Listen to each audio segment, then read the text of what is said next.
নমস্কার বন্ধুরা, আশা করি সবাই ভালো আছো। দিনটি ছিল ঠাকুরনগরের মতুয়া মহাসম্মেলনের দিন।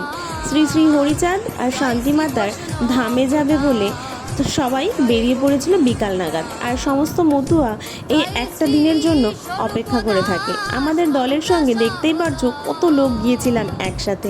আর যত বেশি লোক হবে তত বেশি আনন্দও হবে।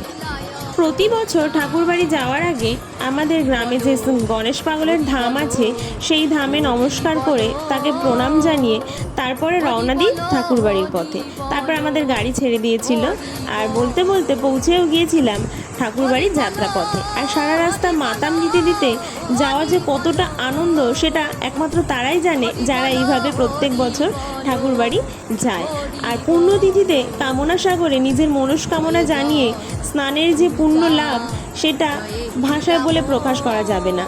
আর কারা কারা এই বছর কামনা সাগরে পুণ্যতিথিতে স্নান করেছো সেটা অবশ্যই বলো।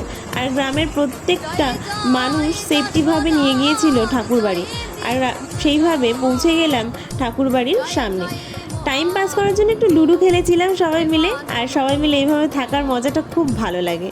তারপর চলে গিয়েছিলাম মেলায় গিয়েছিলাম রাত তখন 1টা বাজে, কিন্তু তখনও লোকের কমতি নেই। এতটা দল আসছে দূর দূরান্ত থেকে, সেটা বলে বোঝানো যাবে না। এতটা দূর থেকেও মানুষ এই ঠাকুরবাড়ির উদ্দেশ্যে আসছে, সেটা ভেবে খুব ভালো লাগে। আর আমাদের বাড়ির এতটা কাছে, সত্যি ভীষণ আনন্দিত অনুভব করি। আর তারপর স্নান সেরে এসেছিলাম, ভোর 4টের দিকে এসেছিলাম।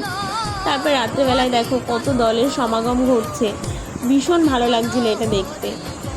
শ্রী শ্রী হরিচাঁদ ও শান্তিমাতার উদ্দেশ্যে একবার লিখে যেও জয় হরিবোল। সকালবেলায় বেরিয়ে পড়েছিলাম বাড়ির উদ্দেশ্যে। ভিডিওটি কেমন লেগেছে অবশ্যই একবার কমেন্ট করে জানিও।